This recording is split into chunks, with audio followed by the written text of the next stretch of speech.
Salut, là on est presque mars 2024. On va faire un tour des chatbots disponibles. Bon, un petit tour. ChatGPT bien sûr, Gemini de Google qui s'appelait Bard avant, Claude d'Anthropic. Lui il est connu parce il permettait, c'est le premier, de mettre des gros fichiers pour donner du contexte à la conversation, par exemple un PDF, et lui demander des choses sur ce PDF. Euh, alors Hugging Chat, c'est de Hugging Face. Il utilise des modèles open source. On peut choisir son modèle.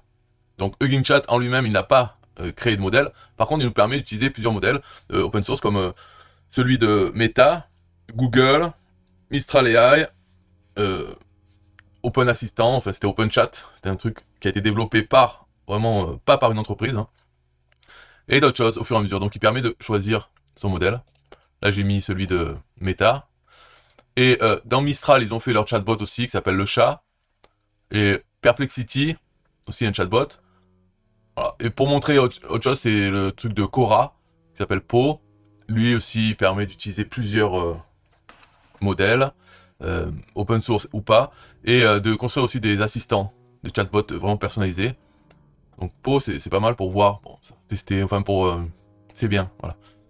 Alors pour le test, pour le fun, je vais poser la question à chacun, c'est quel est le début de tout, et quelle est la fin de tout? On va poser cette question à tout le monde. Voilà, Claude. Alors Claude déjà, j'ai vu qu'il m'a mis un message, n'importe quoi. Une erreur. Allez.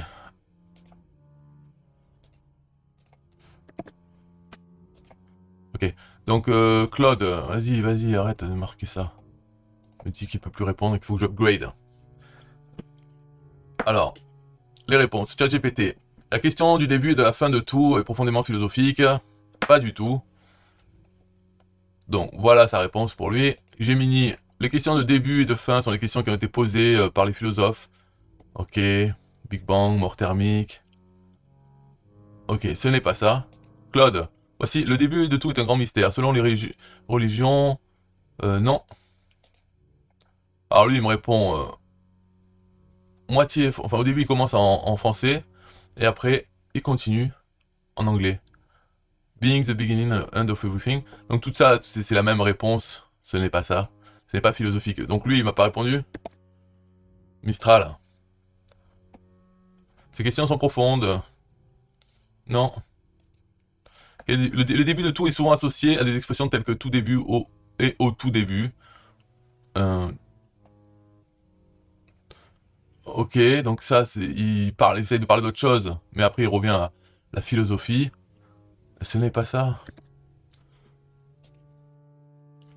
Je n'ai pas de croyance philosophique, je t'ai pas demandé ça. Ok, donc ils sont tous sur ce délire de la philosophie. Bon, oui, je ne suis pas satisfait de cette réponse, de ces réponses. En fait, c'est une énigme, hein, c'est le T. Quel est le début de tout? C'est T, et la fin de tout, c'est T aussi. Donc la réponse est T. Qu'est-ce qu'on peut poser aussi comme question euh, des énigmes ou pour voir la différence. Mais on voit que quand même à peu près c'est toujours bon. Je sais même pas quoi lui demander. Hein. Euh, euh, ouais, alors on va me dire j'aurais dû préparer la vidéo, mais vous avez qu'à me payer aussi. Là je prends du temps pour préparer un script. Alors, de toute façon cette vidéo était faite pour présenter à peu près les chatbots en mars 2024. Qu'est-ce qu'il y a de disponible? Alors tout ça bien sûr c'est des gratuits. Donc, ils ont souvent leur option payante, mais ChatGPT c'est version gratuite, Gemini aussi, Claude, voilà.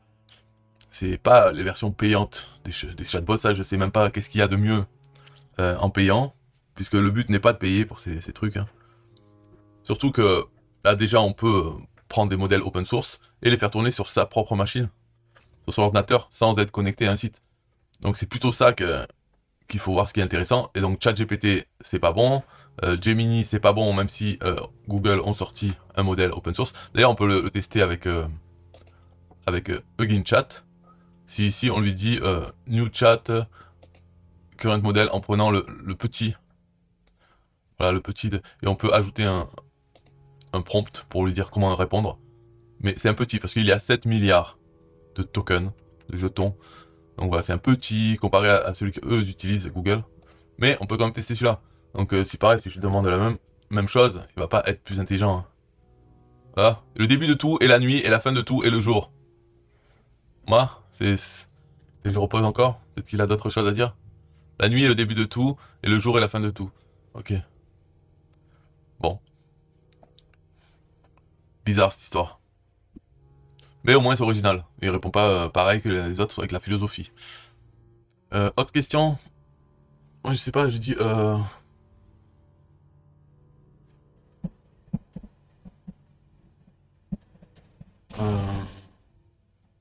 je sais pas, j'ai dit aujourd'hui...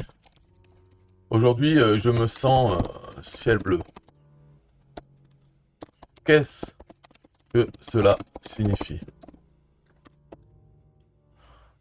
Voilà.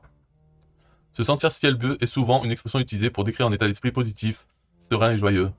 Cela peut signifier que vous vous sentez heureux, calme et en harmonie avec vous-même et votre environnement. C'est comme si votre humeur reflétait la beauté et la tranquillité d'un ciel dégagé et bleu. Profitez de cette sensation agréable et laissez-la vous inspirer tout au long de votre journée.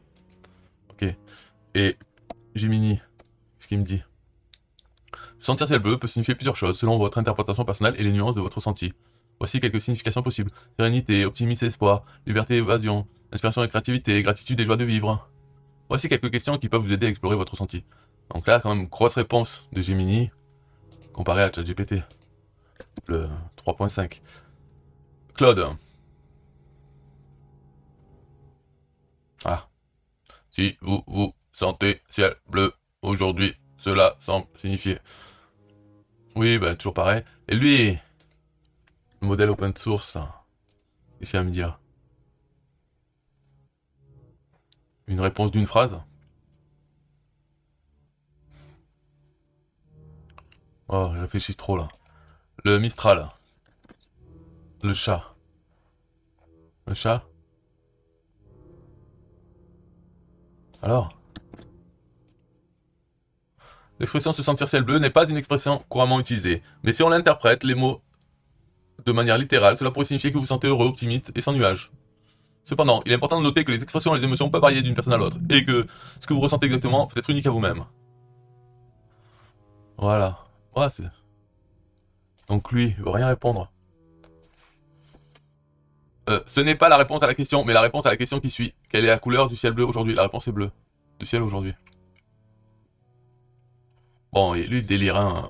Ce petit modèle open source de Google n'est pas très bon. Ok, donc le normal de Meta, là, le gros, 70 milliards. Qu'est-ce qu'il répond? Ciel bleu est une expression utilisée pour décrire un état d'esprit ou une atmosphère particulière. When you say I feel sky blue today, it means that you're feeling. Donc là, pareil, il a tendance à... Il répond un peu en français et paf, il passe en anglais. Bizarre. Et perplexity. Alors. Lorsque vous dites aujourd'hui je me sens ciel bleu, cela peut être interprété comme une expression poétique ou métaphorique pour décrire un état d'esprit positif, léger et serein. En utilisant l'expression ciel bleu, vous faites référence à quelque chose de calme, lumineux et agréable, évoquant souvent la tranquillité et la clarté d'esprit. Ainsi, votre affirmation suggère que vous vous sentez heureux, joyeux, optimiste et en paix en ce moment. L'expression ouais. Et lui, bon.